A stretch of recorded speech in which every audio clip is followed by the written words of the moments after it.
Hello, beautiful soul family. Rebecca here, your Vibe mentor, coming to you from the northern woods of Wisconsin for our Monday Magic Intuitive Energy reading. You have me in my full glory of no makeup and no preparation, but fully showing up for you, committed here today. I have a beautiful, beautiful message for you. It has been an interesting week this past week. We had quite a bit of intensity relative to the solar weather and the astrology. Very interesting that we had 8 M-class solar flares on Monday and then a lull pretty much throughout the rest of the week. Now, the energy and the intensity was extremely strong on Monday, and then we saw sort of a dissipation happen throughout the rest of the week, which was nice. There was a lightening. Things continued to get easier, even though they were not particularly easy. There was still a significant amount of pressure. It lightened as the week went on. So as far as the solar weather, I'm not going to cover every day because it was so minor. A handful of C-class flares and, a one-off or 1 or 2 M-class flares throughout most of the week. I'm referencing notes on my phone here today since I don't have my sticky notes with me. So if I'm looking off to the side, you'll see why. We did have some increase in geomagnetic weather on Thursday, sustained through Friday, which is pretty unusual for a geostorm to last more than 24 hours. We had KP8 was the maximum that we reached on Friday. We did have a couple of spikes in Schumann and resonance throughout the week, and we had a pretty big blast on Friday with that geostorm. So that was very interesting. It did cause a blackout on the Schumann resonance measurement devices. There were storms present in the area. Usually we see a correlation of lightning with a Schumann resonance spike, but we did not have an increase in lightning relative to the spike in the Schumann resonance. So that I find very fascinating. I also felt again on Monday or early in the week last week, sort of that dizzying feel of like, where are we at? This time has been very strange. Time has dilated in a very interesting way, where it feels like we've lived an entire year in 1 week, or especially this past Monday. I'm just kind of feeling like I'm not sure where I'm at. And I did mention that in last week's video, where it felt like we were switching timelines so quickly. It was just like, okay, here's where we are. No, wait, here's where we are. No, wait, here's where we are. And that inconsistency in clarity around where we're at has continued this week. It's kind of like stepping in and out of timelines or trajectories, if you will, if timeline is a strange word for you. It's just sort of this path, like what path are we on? Are we going this way? Or are we going that way? And this feeling of sort of bouncing in and out of them. If you follow me, we've talked about the 3D train and the 5G train, and it can kind of feel like you're jumping from train to train. And so that certainly added to the challenge. And then after Thursday and Friday with the geostorms, we went back to quiet. Saturday was pretty quiet. Sunday, we had minor geostorming and minor Schumann resonance activation. Again, similar today, very minor. We did have a slightly elevated Schumann resonance today. It is nice that the tension has started to ease, which is interesting given we've got a new moon coming up on July 5th. It does look like a really nice soft moon in Cancer, which I'm a Cancer moon, so I'm a bit partial to that sign. But I'm already feeling into a sense of just comfort and nurturing and healing and restoration almost. And it's very interesting too that there's so much available in the way of restoration and healing and love and nurturing from the divine. We'll get into that in just a minute, but that certainly is very palpable right now. Hopefully the wind and the birds and the shifting of light and all this stuff is not bothering you. We love to roll with the nature scene at least once or twice a year. So yeah, let me check my notes here. Yeah, just this feeling of fluctuation. Nothing is set in stone. Everything is up for grabs. Everything is up for shifting. There is no certainty right now. There is no clinging to the need for certainty, even, because that is going to cause suffering and pain. allow things to shift as they shift, allow people to shift as they shift. Again, love is the key throughout all of this, whether it's love for yourself or especially love for others. Let's remember that the highest priority or the goal is unity and oneness, and unconditional love is the answer to every single thing that you seek. So we really want to soften into all that is and start telling ourselves, I love exactly where I am. I love what I'm experiencing. I love the people around me. And really spend time in gratitude and awe for the beauty of the evidence that life is always working perfectly. Whether you are manifesting and creating from a place of fear or from love, it is working perfectly. And many times the mishaps and the misfires, those are coming from us. Not many times, almost always. The very rarely is there anyone else to blame. And so life is working perfectly, and we can have gratitude and awe for the evidence that is all around us. And I love thinking of the divine as my father, right? That especially having complex trauma and a difficult, challenged relationship, abusive relationship with my father, thinking of the divine as the ultimate masculine and really cultivating intimacy with the divine and feeling like I can palpably feel the evidence of support and love from my father all around me all the time, and even inside of me. And that allows me to step into such a place of gratitude and awe and peace and joy and appreciation for life. And it makes you realize how easy it is for the trauma brain, right? Especially an overactivated limbic system that is designed to seek out threat, how easy it is for us to fall into that habit of this is wrong and that is wrong and this is wrong and that is wrong, and how much we miss how many bugs getting me, how many good things there are all around us that we don't see because we have not trained our brains to think this way. We haven't healed our trauma. We haven't let go of the past. We have perceptions of wrong or bad, or people are on the 3D train. They're normies. They're not awake. They're judgment. When we could be experiencing love and connection in beautiful ways, even with people who are not on the same train or in the same place in the energetics or in life. So I've got a couple things going on. The phone's beeping. My daughter's looking for me if you see her in the background, and there's a bug biting my butt. And you needed to know that. So yes. So really step into that gratitude and awe. Make friends with the discomfort. Breathe into the feelings that you are feeling. Really remember that discomfort in the body, discomfort emotionally, discomfort relationally. These are like the contractions that we are birthing the new earth. We are birthing a new world. We are birthing a new timeline or a new trajectory. It's one contraction at a time. Breathe into it, soften into the discomfort, especially the physical and emotional discomfort. There is no escaping the birth canal, but also remember that giving birth can be orgasmic if you understand how to breathe into and soften into those contractions. Just remember that this is a very beautiful process, and we can ask for eyes to see and ears to hear so that we can see the evidence of the beauty all around us in this process. Embrace yourself, learn to hold yourself. Keep an eye out for the next video coming up. We're going to talk a little bit more about what it means to hold yourself and how to find alignment through these processes. But really remember, embracing yourself is part of the process, but we're in this together, right? Embrace your brothers and sisters. Embrace even those who are not awake and aware. Love them and hold each other through this process. Hold each other's hands. Choose unconditional love. Choose compassion.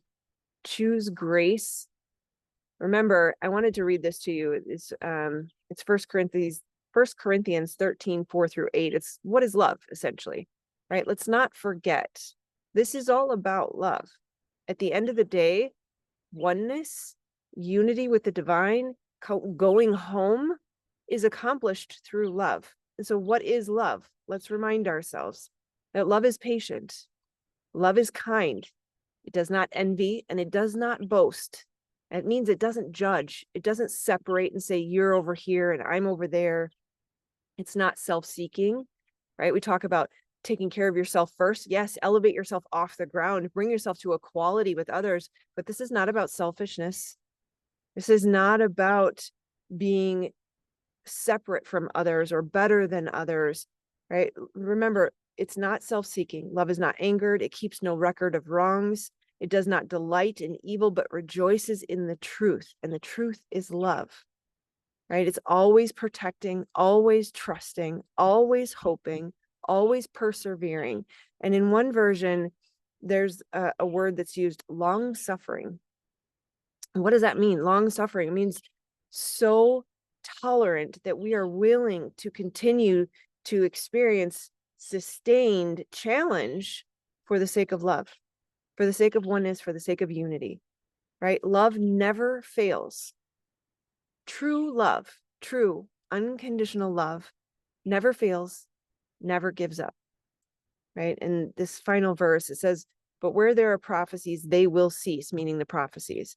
Where there are tongues, they will be stilled. Where there is knowledge, it will pass away. But love never fails. At the end of the day, when all of this is done, when it all crumbles into the illusion that it is, love will be the only thing that remains. So another key that has been coming through, a fascinating topic that I'll be speaking to in the very near future. I tend to receive things a couple weeks before I bring them to you. This one is around order, that God, when it created the universe and created the planet Earth, and there was an order, there's a structure to things. There are universal laws. This is a kingdom. It's kind of like a governance or a court, and there are laws, there are rules that have to be followed even by the divine. And what keeps things in order are those laws. And if things are not kept in order, then we experience chaos, which is where we're at now, because things are not in proper order, right? And so we start restoring order through love and through relationships, through connection with others. We are here to be of service to humanity, especially those of you who identify as a light worker, a starseed, or a kind-hearted person, however a heart-led person, which is what I prefer to be identified as. But we came here to be of service, to help heal humanity, to help shine light in the darkness. And it can seem frustrating and difficult and traumatizing. Absolutely. That's, sort of the one of the pillars, one of the three primary pillars of what I'm here to do is to help people heal trauma. But let's remember that when we are in our Christ-like energy, when we are one with the divine, when we are fully source-led and heart-led, we can do all things. We can do all things through Christ who strengthens us, right? So cultivate intimacy with the divine. Remember that God is your best friend, your lover, your mother, your father, your brother, your sister. It's not some deity that's way out there that we struggle to connect with. The divine lives in you. And that ability to love life and to find gratitude and offer life and to be able to love your brothers and sisters unconditionally. Every single person on planet Earth is your brother and sister, and they deserve that unconditional love. They need that. That's the thing that's going to heal them and heal humanity. We do that through cultivating intimacy with the divine, having that back and forth relationship, that constant ping of where are you at? What do you need from me? I love you so much. What do you want me to eat? What should I say? Is this the right thing? Constant communication of that back and forth, just questioning, where are you at, God? Where do you want me to be? Right? Remember that we are the bride. We are the bride. We are the prize. We are what this whole battle is all about. So be still yourself mentally, emotionally, from a nervous system perspective, from a physical perspective, still yourself. Come here, buddy. Somebody wants to say hi, so that you can know the divine. Come here. Can you say hi? Hi, lovey. This is Tater Tot. my doggy soulmates. Say hi. Hi, friends. Hi. Yes. Oh, thank you. There you go. There's a good smile. Okay. All right. So we find alignment within ourselves through that connection with the divine. Be still and know. Ask King, remain as king by asking questions. Ask the cosmic Google that God is, all of the different questions that you have. Get the guidance. Feel into your alignment. Feel into what is right for you. Ask for your guidance and make sure you take those steps. Take the steps that are given to you. And that's when you start to watch the path unfold so beautifully and easily and effortlessly right in front of you. Divine timing is your alignment to your path. Your purpose is thriving. So whatever it is that divine put in you, your needs, your desires, your talents, those are the things that make you thrive. And as you thrive, you elevate. And as you elevate, you raise the collective whole, right? This is the alignment that we're looking for. Ask for the guidance, take the steps that are given, and know that it's already done. Your request was heard the first time. Your desires that were put on your heart by the divine were already heard, right? It's already done. Your task is to align to the miracle. Your miracle is here now. It's literally already here, all around you right now. Your job is to open to receive it. And we have to look at those. If I say that, you likely have a response that's like, yeah, but, or not for me, or I can't because. That's where your work needs to be done. That's your block. That's the challenge that's holding you back. You are supported. You are not alone. There is love all around you. And you got to catch that traumatized brain that wants to seek out the problems and refuses to see the evidence that your miracle is here now. Right? Love is all around you. You get to choose to see what you desire is here now. I say that again. You get to choose to see it's already here now. There's no waiting. There's no hoping. You don't have to fix yourself. There's nothing you have to do. It's already here now. Choose to see the love and the support and the provision. You get to choose to see the love and the support and the provision that is already here right now. You get to choose unconditional love and still keep yourself safe. So in that process of loving your brothers and sisters, you're opening to receive, you're opening to see and experience your miracle now. You get to do that from a place of unconditional love and still keep yourself safe. Protection does not require hardness. I think that's sort of a nuanced part of the conversation that a lot of us didn't get the memo on. It was either I'm super loving and super open and super caring and giving and self-sacrificing, or I'm hard and I'm closed off and nobody can get to me. There is an and instead of an or. It is not an either or, it is an and. I get to be open and loving and giving and caring and nurturing, and I get to keep myself safe.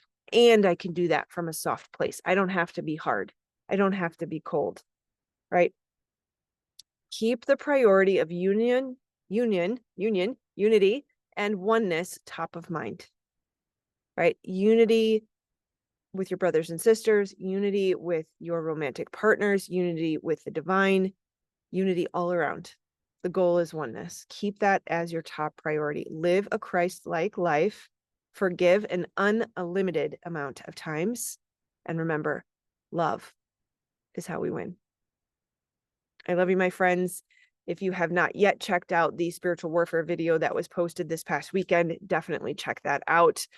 You will want to know how to fight this battle because, like I said, you are the bride, you are the prize, and we are really freaking close to something beautiful and amazing. And again, love always wins. I love you, my friends. I'll see you on the next one. Namaste.